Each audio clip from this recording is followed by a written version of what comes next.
मत बैठे मंजिल मुसाफिर, अभी तो सफ़र बाकी है। जो खुद पर यकीन रखते हैं उनका हर दिन एक नई जीत की तैयारी है। संघर्ष की आग में जो तपता है वही सोना बनकर चमकता है। किताबों से दोस्ती कर लो, हर सपना हकीकत में बदलता है। Hello friend, good morning, Radhe Radhe. आए हो आप लोग अपने लाइफ में मस्त होंगे, स्वस्थ होंगे और आप भी पॉजिटिविटी के साथ अपनी पढ़ाई में लगे होंगे। तो आज मेरे दिन की शुरुआत सुबह 4 बजे से हुआ है और हम पहले भी वीडियो में बात की हूँ जो हम 4 बजे का अलार्म लगा के रखती हूँ, लेकिन उससे पहले हम जाग जाती हूँ। लेकिन आज नहीं जाग पाई, बाबू का तबीयत ख़राब नहीं है और उसका तबीयत लगभग ठीक नहीं रहता है 1 महीना से, तो इसलिए हम अलार्म बजने के बाद ही उठ पाई हूँ। और थंबनेल में आप लोग देखे ही होइएगा मॉक टेस्ट में मेरा कितना मार्क्स आता है और मॉक टेस्ट लगाने का सही मार्क्स तो आप लोग देख सकते हैं। हम खुद दिखा रही हूँ जो मेरे मॉक टेस्ट में कितना मार्क्स आता है। 79 है, 90 है, 82 है, 84 है, 99 है, 79 है। तो इस प्रकार से मेरा मॉक टेस्ट में नंबर है। और मॉक टेस्ट लगाने का सही तरीका क्या है, तो मॉक टेस्ट लगाने का सही तरीका सबसे पहले तो मैं ये कहूँगी कि मॉक टेस्ट आप कोई भी सेट खरीदिए, अच्छा प्रकाशन का खरीदिए। जैसे रुक्मिणी का है तो उसमें अच्छा लगता है हमको, क्योंकि सिलेबस के अकॉर्डिंग रहता है, मैथ भी सिलेबस के अकॉर्डिंग रहता है, रीजनिंग भी, सब विषय लगभग हमको लगता है सिलेबस के अकॉर्डिंग ही रहता है। उसके बाद रेखा भी अच्छा है प्रकाशन का, लेकिन उसमें बहुत इजी क्वेश्चंस रहता है जिससे मतलब अपने लेवल को आंकना पूरा नहीं हो सकता है। इसलिए हमको उस प्रकाशन, रेखा प्रकाशन का इसलिए अच्छा नहीं लगता है, लेकिन वो भी अच्छा है। और उसमें हमको 100 प्लस 120 में 100 प्लस आ जाता है, बहुत इजी हमको लगता है वो। उसके बाद आप समय का बहुत बड़ी ख्याल रखिए। यदि आपको 120 मार्क्स का टेस्ट है, सेट है, तो आप 2 घंटा का ख्याल रखिए। और यदि 150 का है तो आप 2.5 घंटा का रखिए। समय के साथ बनाइए और कभी भी बनाइए तो ये रख के जो हमको 2 घंटा के लिए पूरी तरह मतलब इधर उधर उठना न पड़े। और बहुत लोग हैं अभी लाइब्रेरी में पढ़ाई करते हैं तो उनके लिए तो कोई दिक्कत की बात नहीं है, लेकिन घर में पढ़ाई करते हैं उनके लिए थोड़ा सा दिक्कत हो जाती है।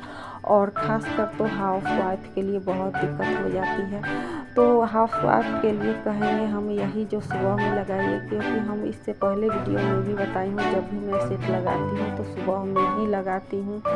और अभी सुबह में भी लगा नहीं पाती हूँ क्योंकि मेरी बेटी का स्कूल मॉर्निंग है और 6:30 बजे 7 बजे तक हमको खाना नाश्ता तैयार करना रहता है, तो हम 5:30 बजे तक ही पढ़ पाती हूँ।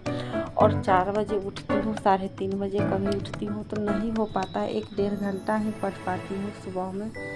तो इसलिए अभी हम मॉक टेस्ट नहीं लगा रही हूँ और संडे को लगाती हूँ सिर्फ। तो आज संडे था बट नहीं लगा पाई हूँ क्योंकि बाबू नहीं लगाने दिया, परेशान कर रहा था। नहीं तो पहले से सोची थी जो हम आज 2 घंटा 3 घंटा ज़रूर पढ़ूंगी सुबह में, लेकिन नहीं पढ़ पाई हूँ। पूरे दिन में 4 घंटा ही पढ़ पाई हूँ। और यही सब हाउस वाइफ के जीवन में परेशानियाँ आती है। सब मतलब जितना हाउस वाइफ होंगे समझ सकते हैं, लेकिन उस परेशानियों के बाद भी हम यदि हार नहीं मानते हैं और अपने संघर्ष को सही दिशा में कायम रखते हैं तो ज़रूर हमें सफलता मिलता है। हार नहीं माननी चाहिए, ज़रूर कभी न कभी सफलता मिलेगा। और देखिए हमारे पास डिग्रियां बहुत होती है, जैसे कि हर हाउस वाइफ जो भी टीचर की तैयारी कर रहे हैं तो ग्रेजुएशन, पीजी वगैरह सब करके बीएड, डीएलएड, सीटेट सब मतलब सब क्वालिफाई करके रखे होंगे।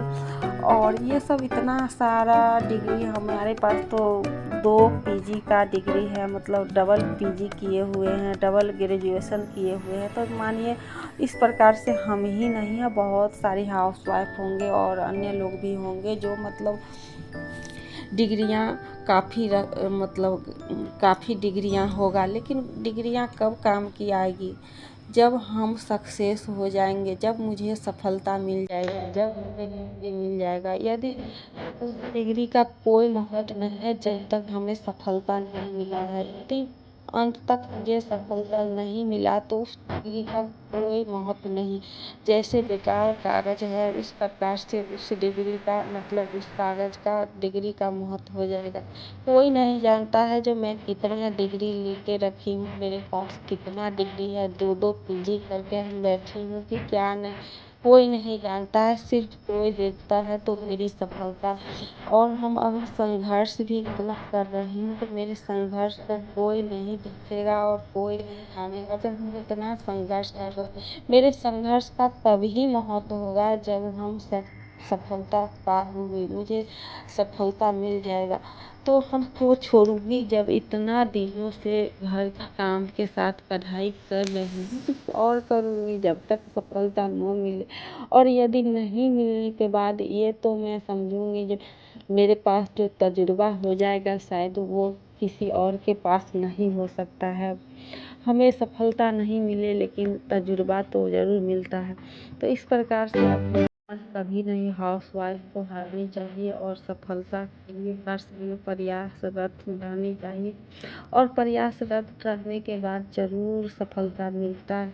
यही नहीं है जो सफलता नहीं मिलता है। मेरे जीवन में बहुत कुछ उतार चढ़ाव देखी हूँ। और अभी रात का समय है, जब पढ़ाई करने के बाद अब मैं हिंदी में नोट बनाई हूँ, वही आप लोग को दिखा रही हूँ। लगभग 1 घंटा पढ़ी थी। बाबू पापा के साथ खेलने के लिए नीचे गए थे। संडे था तो वो अपना उसको थोड़ा घुमा देते हैं, लेकिन कल नहीं घुमा पाए थे। बहुत रोता था, तबीयत अच्छा नहीं था तो उसे खेलते समय चोट लग गया था जिसकी वजह से बहुत रोता था। और मैं एक रिक्वेस्ट आप लोग से कहूँगी, जो यदि अभी तक आप मेरे चैनल को सब्सक्राइब नहीं किए हैं तो ज़रूर सब्सक्राइब कर लीजिए और लाइक कीजिए, कमेंट कीजिए किस प्रकार से हम वीडियो बनाती हूँ, अच्छा बनता है कि नहीं। मेरा मॉक टेस्ट में मार्क्स कम आ रहा है कि ज़्यादा आ रहा है, आप लोग कमेंट में ज़रूर बताइए। इससे ज़्यादा आना चाहिए। और समय का ख्याल रखने के बाद हम तो ये भी कहूँगी आप लोग से, यही रखिए जो कितने मार्क्स जो भी मार्क्स आता है उस पर फिर हमको मतलब और जो भी गलतियाँ क्वेश्चन होता है उसको मुझे देखना है जो किस विषय में कम नंबर आ रहा है, किस विषय में ज़्यादा आ रहा है। जिस विषय में कम नंबर आ रहा है उसको मतलब अच्छी तरह से पढ़ाई और करना ज़रूरी रहता है। और आज का छोटा सा ब्लॉग बनाई हूँ तो फिर मिलूँगी अगले ब्लॉग में, तब तक के लिए।